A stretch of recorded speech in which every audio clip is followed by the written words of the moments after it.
खत्म। सब्र करना है। नहीं, सब्र की बात क्या है, करना था तो चलो एक ही करते, राशन वाही करते, कोई बिजली की जरूरत नहीं, कोई किसी चीज की। तो जिनको देना था, जिनको वादे किए थे, उनको तो दो ना। कंसोलिडेट करो, आप मत दो 30,000, 15,000 तो करो, कुछ ना कुछ तो करो। ये वक्त क्यों ले रहे हैं, वक्त क्या लगता है? कुछ नहीं, इन तक है ही कुछ नहीं, बेबस सरकार है, टूथलेस टाइगर बैठे हैं। देखो ना 6 महीने में इन्होंने किया क्या। तो ये मैनिफेस्टो में फिनिश हो गए ना ये दो मसले। तो अब नहीं मिलेगा माना। कहां मिलेगा अब, बिजली का मामला खत्म, तो मतलब वो राशन का मामला खत्म, वो लोग जिन्होंने इसके करके वोट दिया है, उन्हें वोट आप दिया देने- था ना, वो खत्म हो गया। अब दूसरी, मुझे लग रहा है खुदा पहाड़ तो निकला चूहा। अभी पहली ही बजट में लोगों को एक बहुत बड़ा धोखा मिला, क्योंकि आप हम हुकूमत में आएंगे तो 1,00,000 नौकरियां लगा देंगे, ये उमर साहब की तकरीरें हैं, अभी भी नेट पे वायरल है। तो ये सारी चीजें उन्होंने दब के इलेक्शन के राशन पे इन्होंने बोला जी ठीक है, हमने खत्म किया मामला, हमने दे दिया, बात खा ली, फिनिश मामला। 2 मैनिफेस्टो इन्होंने डस्टबिन में डाल दिए। पीपुल्स कॉन्फ्रेंस के सदर कहते हैं कि आने वाले वक्त में प्राइवेटाइज किया जाएगा पावर। हाँ, वो तो चल रहा है ना, इन्होंने प्राइवेटाइज कर ही लिया है ना। वो एलजी सरकार ने किया था, चीफ इंजीनियर के पावर आपने मैनेजिंग डायरेक्टर, इसको कॉर्पोरेशन बना दिया। अब पुराने जमाने में पाकिस्तानी नमक दिखाया, वही अटानवी, वही राजशुमारी, वही 370 दिखाया, अब वो भी बात खा ली। तो अब देखते हैं आगे क्या होगा इनका। अस्सलाम वालेकुम नाज़रीन कराम, आप देख रहे हो द टाइपराइटर और मैं हूं जावेद खान। जम्मू कश्मीर की सियासत जिस तरीके से इस वक्त चल रही है, उसको लेकर लोग इंतज़ार कर रहे हैं कि आखिरकार आने वाले दिनों में क्या कुछ होगा और जम्मू कश्मीर की क्या तकदीर बदलेगी। और वो इंतज़ार जो पिछले तवील अरसे से जम्मू कश्मीर की आवाम कर रही है, क्या वो इंतज़ार ख़त्म होगा और अच्छे दिन आएंगे? इन सब पे जो है बाकायदा तौर पर जम्मू कश्मीर के लोगों की नज़र है। और इस वक्त हमारे साथ बातचीत करने के लिए मौजूद है विकार रसूल साहब, जो कि कांग्रेस के सीनियर लीडर हैं और इसी के साथ साथ जम्मू कश्मीर कांग्रेस की तरफ से कहीं ना कहीं एक ऐसा पिलर हैं जो हमेशा पूरे जम्मू कश्मीर की बात करते हैं। सबसे पहले सर बहुत शुक्रिया वक्त देने के लिए।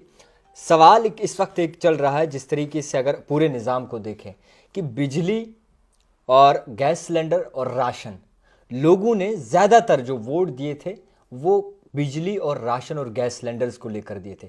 तो बजट में जिस तरीके से ऐलान हुआ है तो कुछ ही लोगों तक ये महदूद रखा गया है कि उनको बिजली और बिजली के साथ साथ जो है राशन भी मिलेगा। सो कैसे देखेंगे आप?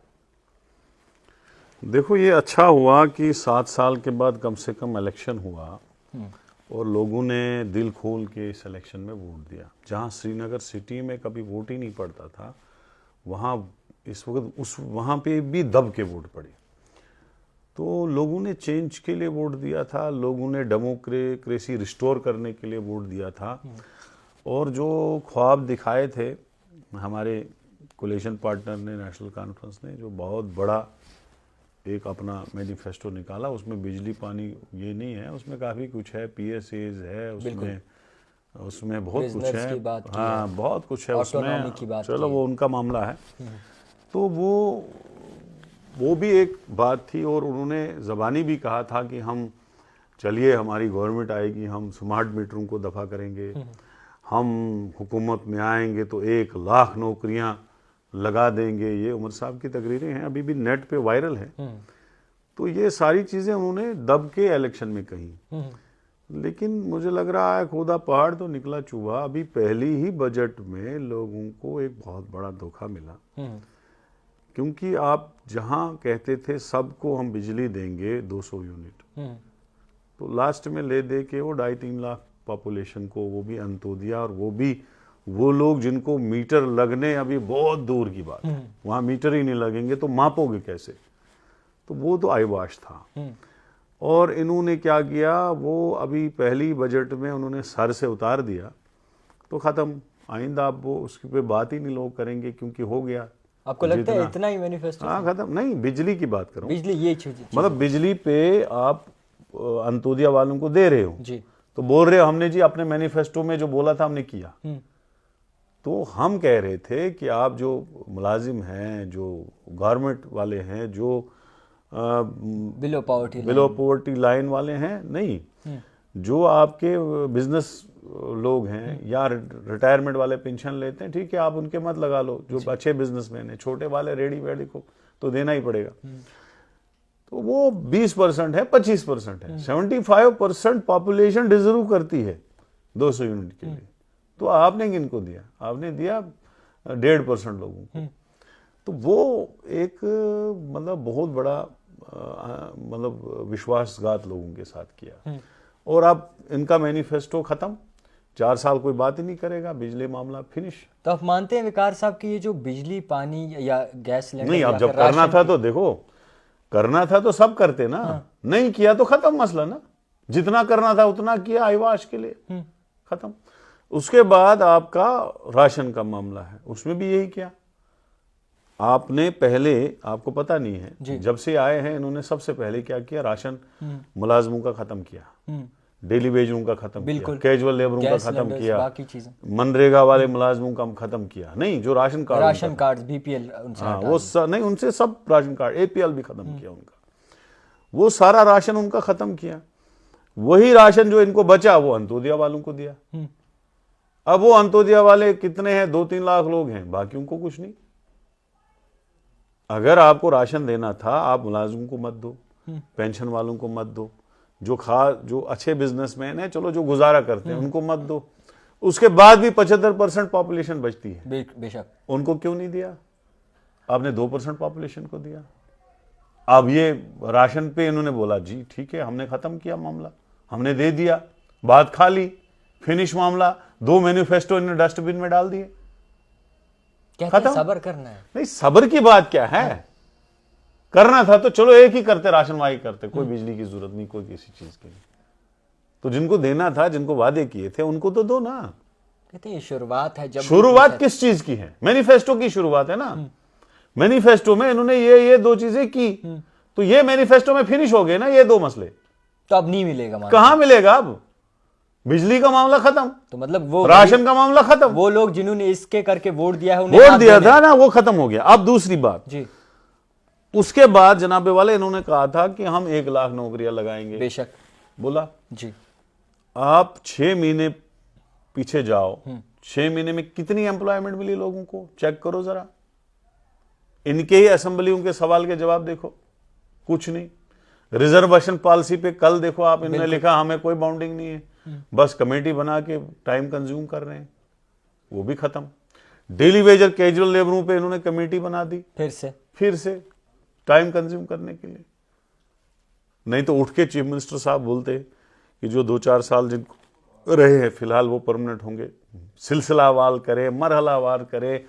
या जो लद्दाख में हमारे लोग हैं, जैसे लद्दाख में आप देखो, Ladakh was part of Jammu Kashmir, बिल्कुल अलग हुआ तो वहां 2000 डेली वेजर कैजुअल लेबर बचे उस साइड, बिल्कुल ठीक है, बिल्कुल। उनका मिनिमम वेज है 30,000, मैक्सिमम वेजेस है 40,000। बेशक 30 से 40,000 वो तनख्वाह ले रहे हैं इस वक्त। तो आप कंसोलिडेट करो, आप मत दो 30,000, 15,000 तो करो, कुछ ना कुछ तो करो। ये वक्त क्यों ले रहे हैं? क्या लगता है? कुछ नहीं, इन तक है ही कुछ नहीं, बेबस सरकार है, टूथलेस टाइगर बैठे हैं। देखो ना 6 महीने में इन्होंने किया क्या है ही कुछ नहीं। एक बयान जो इस वक्त सर्कुलेट हो रहा है सोशल मीडिया के ऊपर, चीफ मिनिस्टर उमर अब्दुल्ला एक इलेक्शन से पहले कहते हैं कि इनको हम स्मार्ट मीटर कहीं भी नहीं लगाने देंगे, और जब हमारी सरकार आती है तो फिर देखें किस तरीके से स्मार्ट मीटर लगाते हैं। नहीं, मैंने भी एज प्रेसिडेंट कहा था मैं जहलम और तवी में फेंक दूंगा, हम आए नहीं, मैं आया नहीं। बट ये कहते हैं कि अब स्मार्ट मीटर लगेगा तभी तो। नहीं, इन्होंने तो लगवा देना हर जगह। इन्होंने तो तभी बजट में इन्होंने कहा है कि 4500 करोड़ रुपया इनका टोटल रेवेन्यू कलेक्शन है। जब मैं मंत्री था तब 2200 था, तो खर्चा था 4500 करोड़। आज हो सकता है 10,000 करोड़ हो। 4500 5,000 इनका रेवेन्यू कलेक्शन है। इन्होंने लिखा है कि हम 7,500 रेवेन्यू कलेक्शन करेंगे। 7,500 करोड़ कहाँ से करेंगे समझ ही नहीं आ रहा है।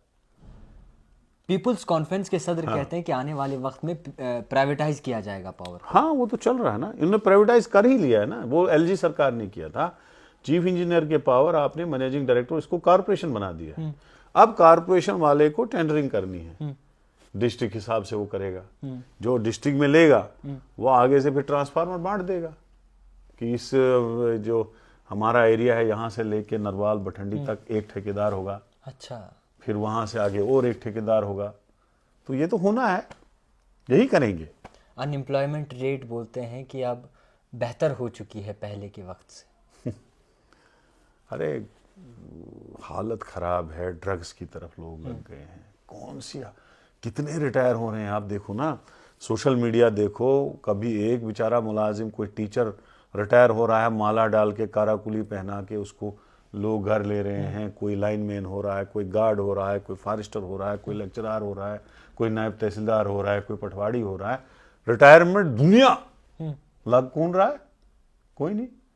जितने बिजली के मुलाजिम रिटायर हुए लगा कोई? जितने जंगलात के गार्ड रिटायर हो रहे हैं लगा कोई? कौन में से बेवकूफ बना रहे हैं लोगों को? इन्होंने क्या किया, इन्होंने ऑस्टेरिटी मेजर्स के थ्रू एक ऑर्डर निकाला जीएडी से। मेरे पास इसमें था, अभी इस वक्त निकालूंगा तो टाइम लगेगा, इंटरव्यू के दौरान नहीं निकाल सकता। उसमें इन्होंने ऑर्डर निकाला है कि दफ्तरों में सरकारी चाय नहीं पी जाएगी, वो नहीं होगा, पैसों का बचाव किया जाएगा। उसी में एक कॉलम लिखा है कि जो 2 साल से पोस्टें खाली हैं वो फिलअप ही नहीं करेंगे अभी। उसमें भी अनएम्प्लॉयमेंट लोगों को चोट पहुंचाई है। तो इसलिए ये मतलब मुझे नहीं लगता है कि सरकार चला कौन रहा है और चला कैसे रही है। अभी जो और इनके है वो तो होंगे ही नहीं, पीए से हटा नहीं सकते हैं, जेलों से कैदी रिलीज नहीं कर सकते हैं। एटॉनमी तो इन्होंने एक वो जैसे सब्ज रुमाल और वो पुराने जमाने में पाकिस्तानी नमक दिखाया, वही एटॉनमी, वही राजकुमारी, वही 370 दिखाया। अब वो भी बात खाली। तो अब देखते हैं आगे क्या होगा इनका। अब वही यूटी से स्टेट और स्टेट भी आदि, ये हो सकता है और क्या हो सकता है। तो क्या समझते हैं आप, एक सीनियर कद्दावर लीडर हैं, सियासत को बड़े नज़दीक से देखते हैं, क्या लगता है चल क्या रहा है इस पूरी सियासत का नियम जिस तरीके से चल रहा है? अंदर से क्या सोच रहे हैं, क्या कुछ मंसूबा हो सकता है? देखो, एक बड़ा दुख है हमें कि जम्मू कश्मीर बर्बाद कर दिया गया। आप देखो इसी रिजर्वेशन पॉलिसी में जो जनरल कैटेगरी के लोग हैं उनको बहुत ही पीछे कर दिया है, खत्म कर दिया है। आप देखो जमीनें इस वक्त बाहर वाले लोग ले रहे हैं। एलजी प्रशासन में बहुत सारे ज़मीनें ली लोगों ने और वो सारी नाजायज़ तरीके से इन्होंने इंडस्ट्रियलाइजेशन करवा दी। यहाँ पे ऐसे ही मुफ्त की ज़मीनें बांट ली। इसी तरीके से हमारी नौकरियां बर्बाद कर दी और हमारी स्टेट बर्बाद है। अब हमें कुछ लगता था, ये बदकिस्मती हुई कि सेंटर में कांग्रेस नहीं आई।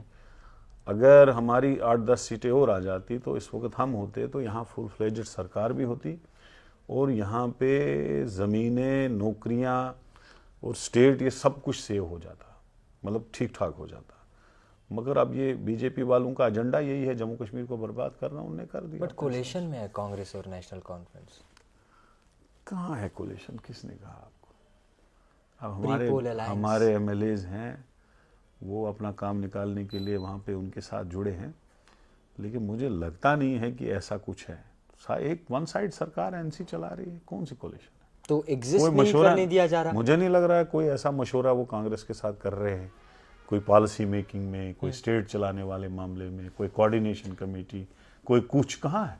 एनसी को कांग्रेस नहीं चाहिए या कांग्रेस को एनसी नहीं चाहिए? अब हट कौन पीछे है? देखो, उनको जो हमारा ब्रांड लेना था इलेक्शन से हमारी ब्रांड की वजह से वो आ गए, क्योंकि लोगों ने ट्रस्ट किया, उनने हमारा ब्रांड बेच दिया लोगों में। अब उनको क्या जरूरत है? अब तो कुछ सीटें खाली भी हैं। सीटें 2 खाली हुई, उन पे इलेक्शन होगा। उन पे इलेक्शन होगा, देखते हैं क्या पॉलिसी रहेगी, उसमें कोलिशन होगी नहीं होगी, वो हाईकमांड हमारी राहुल गांधी जी डिसाइड करेंगे, मल्लिकार्जुन खड़गे साहब डिसाइड करेंगे, वो उन तक है। अब एक और सवाल, जिस तरीके से इस वक्त निज़ाम देखते हैं कि पीडीपी के एक लीडर कहते हैं कि जो सरकारी ज़मीनों पे लोग बसते हैं वो ज़मीनें उन लोगों के जो है नाम होनी चाहिए, उन्हें हक देना चाहिए उन ज़मीनों पे बसने का। तो ये एक प्राइवेट मेंबर बिल जो है सबमिट होने जा रहा है। क्या लगता है नेशनल कॉन्फ्रेंस इसको सीरियस? नहीं, ये यही नहीं है। ये आपको दिल्ली में देखो कितने रेगुलाइज कॉलोनियाँ कर दी उन्होंने, कॉलोनीज बहुत सारी रेगुलाइज हो गई। अब आप गाजा की तरह बमबारी थोड़ी करोगे आप, जहाँ 50-50 हज़ार मकान बने हैं स्टेट लैंड पे। उन किसी का 2 मरले में है, किसी का 10 मरले में है, किसी का 12 मरले में है, किसी का 15 मरले में है, किसी का 5 मरले में है। मकान ही है ना, उनके घर हैं, रह रहे हैं। तो आप उनको कैसे घसीट के निकालोगे? आप उनसे फीस ले लो, रेगुलाइज कर दो, क्या फर्क पड़ता है? आपका गांधीनगर में लोग स्टेट लैंड पे है, आपके जम्मू में हर जगह है, आपके छन्नी में है, आपका बठंडी सुजमा है, बहुत सारे इलाके हैं। यहाँ रगोड़ा एरिया है, बहुत सारे एरिया हैं जो स्टेट लैंड में बसे हुए हैं, कश्मीर में है। जिसके पास जितनी है आप दे दो। हाँ, अगर किसी ने 100 कनाल कब्जे में रखा है, 50 कनाल कब्जे में रखा है, वो लेके वहां पे सरकारी चीजें बना लो, वो सरकार को ले दे दो। लेकिन अगर किसी ने घर बनाया है तो वो एथोराइज, वो कॉलोनी तो आपको रेगुलर करनी पड़ेगी, आज नहीं तो कल, नहीं तो परसों। आप उसमें कोई पॉलिसी आप कर ही नहीं सकते कुछ। आप 50,000 लोगों को कैसे निकालोगे? आप गजा की तरह बमबारी थोड़ी कर सकते हो, डोजरिंग थोड़ी कर सकते हो, निकाल के उनको बाहर फेंकोगे। इसलिए सरकार को कोई पॉलिसी बना के इन कॉलोनियों को रेगुलाइज करना ही पड़ेगा और करना चाहिए। डिप्टी चीफ मिनिस्टर का कहना है कि जो भी इलीगल माइनिंग होती है उस पर अब क्रैक डाउन होगी और किसी को बख्शा नहीं जाएगा। हाँ, डिप्टी सीएम साहब को बहुत एक्सपीरियंस है माइनिंग का, क्योंकि खुद के भी क्रशर है और माइनिंग पे उसकी ज्यादा ही नजर है। वो सबको पता है कितनी नजर है, उससे ज्यादा मैं नहीं बोलता। Thank you. अच्छा, खैर वकार रसूल जी इस वक्त हमारे साथ मौजूद थे। इनसे बातचीत की और जानने की कोशिश की कि किस तरीके से देखते हैं मौजूदा हालात को, और इनका साफ तौर पर ये कहा है इन्होंने जिस तरीके से कि कुछ चीज़ें हैं जो लोगों के साथ फुलफिल नहीं हुए, उनके जो ख्वाहिशें थी, जो जिन बुनियाद पर उन्होंने वोट दिया था। फिलहाल देखते रहिए द टाइपराइटर जावेद खान के साथ।